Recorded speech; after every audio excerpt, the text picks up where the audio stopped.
Page திருப்புற சத்தம் கேட்டால் தவறாக எடுத்துக்கொள்ளாதீர்கள். நிறைய எழுதி வச்சுக்கிறேன். வெட்டியா லவ் பண்ணிட்டு சுத்திட்டு இருக்கீங்களா? இல்லை லவ் பண்ணவங்கள விட்டுட்டு போயிட்டாங்களா?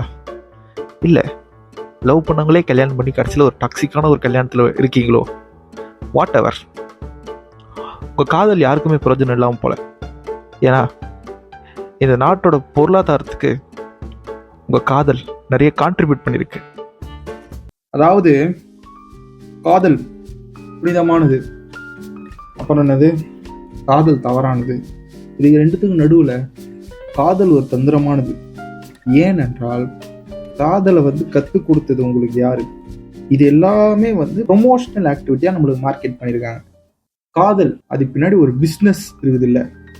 ஸோ இன்னைக்கு video the business of love.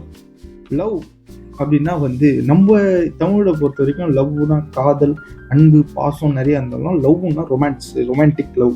அதனால் லவ் மூலியமா என்னென்ன பிஸ்னஸ் நடக்குது அப்படின்றத பார்த்தோம்னா, முதல் பிஸ்னஸ், ரொம்ப பிரபலமான பிஸ்னஸ் பார்த்தீங்கன்னா சினிமா, லிட்ரேச்சர், புக்ஸு, மீடியா. தொடக்க காலகட்டங்கள்ல இருந்து இந்த ஒரு இங்கிலீஷ் வார்த்தைகளை அதிகமாக பயன்படுத்துனது சினிமாவில் தான். லவ்னா என்னன்னு நம்மளுக்கு சொல்லி கொடுத்ததே இந்த சினிமா தான்.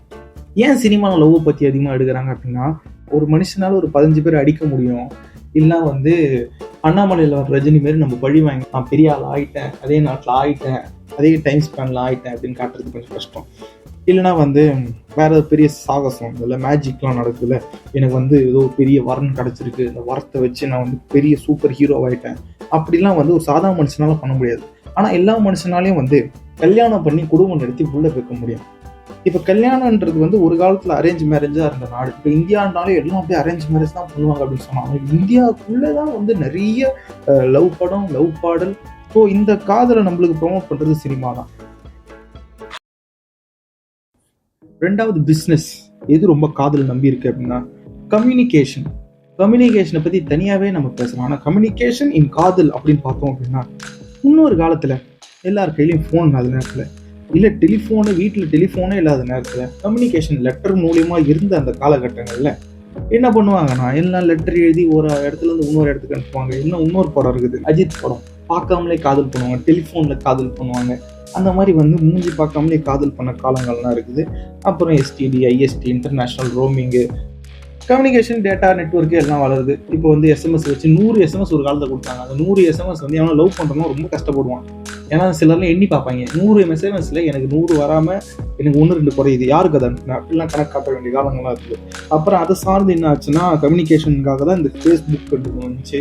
அப்புறம் இன்டர்நெட்டெல்லாம் யூஸ் பண்ணோம்.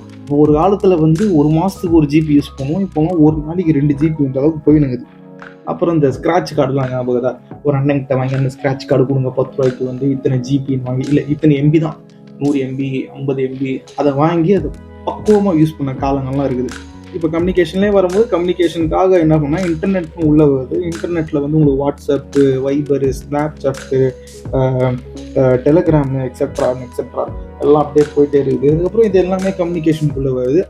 இப்போ அடுத்த பிஸ்னஸ் என்னன்னு பார்த்தோம்னா கிஃப்ட்டு. ஒரு காலகட்டங்களில் ஒரு கிஃப்ட் இருக்கும். Greeting card. இப்போ பெருசாக அவ்வளோ பேர் க்ரீட்டிங் கார்டு போகானு தெரில. இப்போ கிஃப்ட்டுன்றது அவன் இண்டிவிஜுவாலிட்டியை பொறுத்து, வீடு, காரு, பங்களா, லொட்டு லொசுக்கு எல்லாமே வாங்கி தருவாங்க. கப்பல், அப்புறம் டைல்ஸு, அந்த மாதிரி பயங்கரமான கிஃப்ட்லாம் கொடுப்பாங்க பொழுது. அடுத்த business hotel and food industry. நான் ஒரு பொண்ணை காதலிக்கிறேன் அப்படின்னா என்னால் தனிமையில் அவங்களை மீட் பண்ணுறதுக்கு நிறைய இடம் கிடைக்குமான்னு தெரில.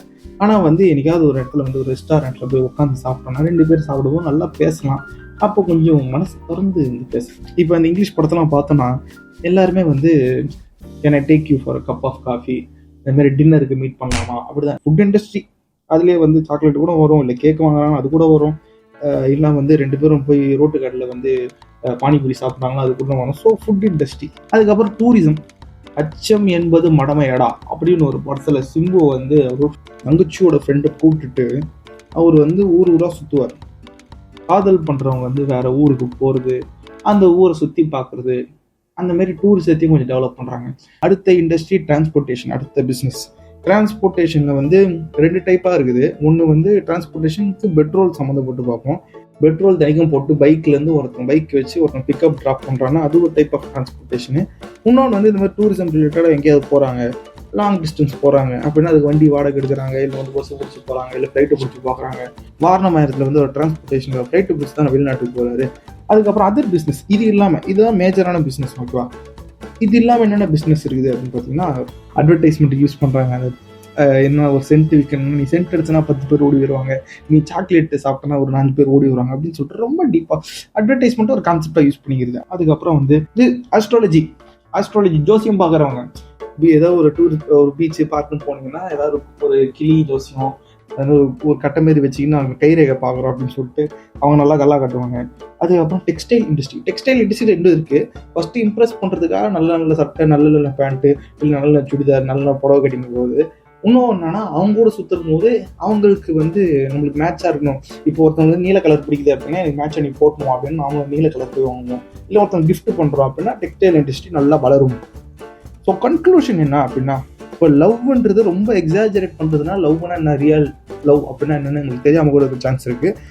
இப்போ சினிமாவில் வந்து ஒரு பொண்ணு ஒரு பையனை முறைச்சி பார்க்குது அப்படின்னா அது காதல்னு சொல்லிட்டாங்க. அது சின்ன வயசுல ஏதோ சின்ன பசங்க நம்பிட்டாங்கன்னு வச்சுக்கோங்க. வளர்ந்தப்புறம் ஒரு பொண்ணு வந்து நம்மளை முறைச்சி பார்க்குறது காதலாக இருக்குன்னு அவசியம் கிடையாது. ஒரு வேளை வந்து நம்ம வரவேலை அதோட காலம் மிதிச்சுட்டு கூட வந்துருக்கலாம், அந்த கடுப்பு அதுங்க முறைச்சி பார்த்துருக்கோம். ஓகேவா? அதனால வந்து இந்த லவ் வந்து இப்படி தான் இருக்கும், அப்படி தான் இருக்கும் நிறைய பேர் சொல்லுவாங்க. அதெல்லாம் கண்டுக்காதீங்க. ஃபஸ்ட்டு லவ் உங்களுக்கு தெரியணும் அப்படின்னா நீங்கள் யாருன்னு உங்களுக்கு தெரியணும். செல்ஃப் அண்டர்ஸ்டாண்டிங்னு ஒன்று இருந்தால் தான் அந்த உலகத்தில் நீங்கள் அண்டர்ஸ்ட் பண்ணி, நீங்கள் வந்து ஒரு டாக்ஸிக்கான பர்சனாக இருந்தீங்க அப்படின்னா உங்களுக்கு ஏற்ற மாதிரி ஒரு டாக்ஸிக்கான பொண்ணோ பையனோ வேறு எங்கேயாவது இருப்பாங்க. ஸோ காதலை மார்க்கெட்டிங் பண்ணுறதுக்கு முன்னாடி நீங்கள் வந்து செல்ஃப் லவ் தான் மார்க்கெட்டிங் பண்ணணும். ஏன்னா வந்து லவ் பண்ணுங்க அப்படின்னு சொல்லலாம், ஆனால் உங்களை யாரும் லவ் பண்ணுவாங்கன்னு எனக்கு தெரியாது, ஆனால் உங்களை நீங்கள் லவ் பண்ண முடியும் அப்படின்னு சொல்லி. ஸோ காதலால் இது வரைக்கும் இழந்ததை மறந்துட்டு காதல் மூலிமா நீங்களும் சம்பாதிக்க ஆரம்பிங்க. நன்றி, வணக்கம்.